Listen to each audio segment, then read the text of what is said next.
We all try to get the cross of Christ into our lives in various ways. But before we ask the question of how do we get the cross into our lives, into our hearts, we might begin by just saying, what is the cross? What is Easter Sunday? And it is at least four big things. This is what the cross means.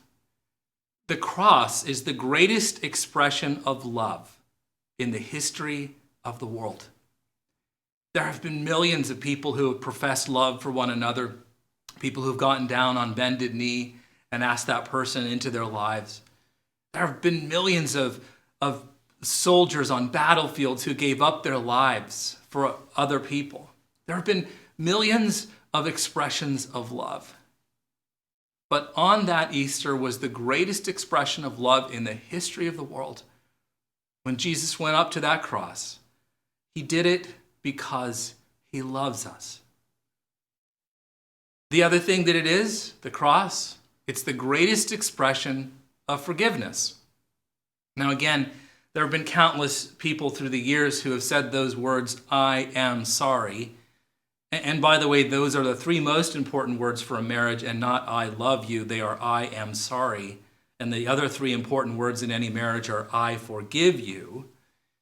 There have been millions of times when people asked for forgiveness and received it, but when Jesus went upon that cross, there has never been a greater example of forgiveness, of God taking all of the bad stuff in our lives upon that cross.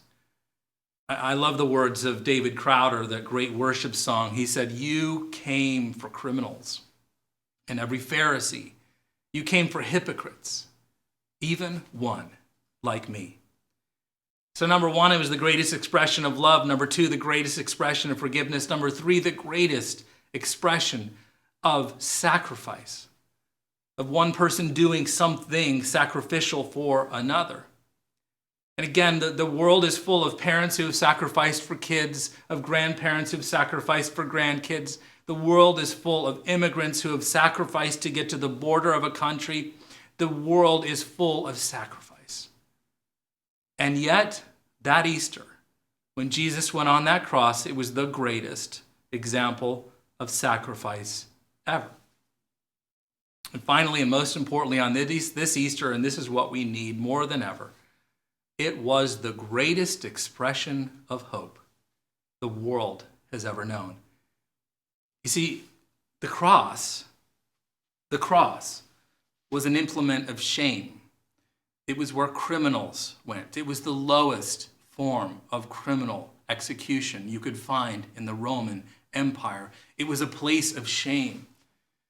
Philip Yancey said that Jesus was actually the first of the three to die. The other two criminals watched as Jesus' body hung there on the cross. And yet, what happened on that Easter is that Jesus took that implement of shame and he transformed it forever into an implement of hope. So that anytime anybody sees or has a cross in their life, they also have hope. So it's those four things: love, forgiveness, sacrifice, hope. But how do we get the cross into our hearts? I want to talk about that in a minute, but before I do, I want to say that you know that someone has the cross of Christ in their hearts without knowing anything about their life. You can always tell when someone has the cross in their hearts. One incredible example of this happened actually 1 year ago, April 21st, 2020. A 48-year-old dad by the name of Sivad Johnson was out walking with his daughter in Detroit along the edge of the Great Belle Isle, the Great Waterway. When he looked down into the waterway, he saw these three little girls struggling. They were in the water flailing, and without even thinking, Sivad Johnson took off his belt, he jumped over the railing, he swam out to save those girls. He saved all three little girls, and yet he gave up his life on that day. If you want to hear more about Sivad Johnson, listen to the Moth Radio Hour talk in 2018.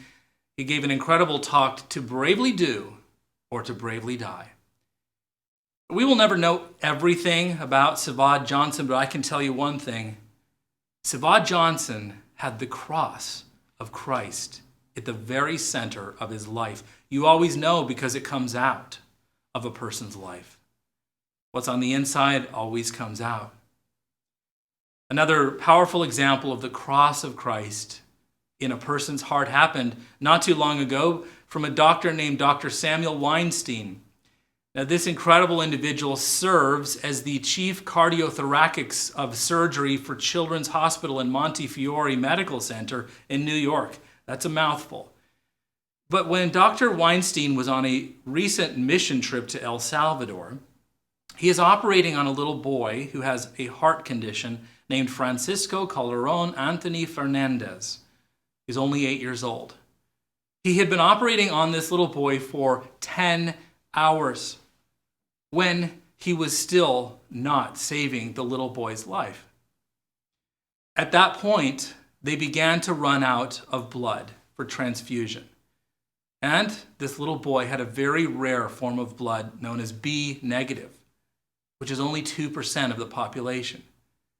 Now, it just so happened that Dr. Samuel Weinstein has the B negative blood type, so he asked the nurses to take over and the surgery as he went and drew a couple of pints of blood. He then had a Pop-Tart and rested for about 20 minutes, and then he went over to the operating table, and he began to operate on that little boy's body. Now just think about this. The blood of the surgeon was now in the little boy's body, and he saved Francisco Calderon Anthony Fernandez's life. I don't know everything about Samuel Weinstein, but I do know this. The cross of Christ was in his heart.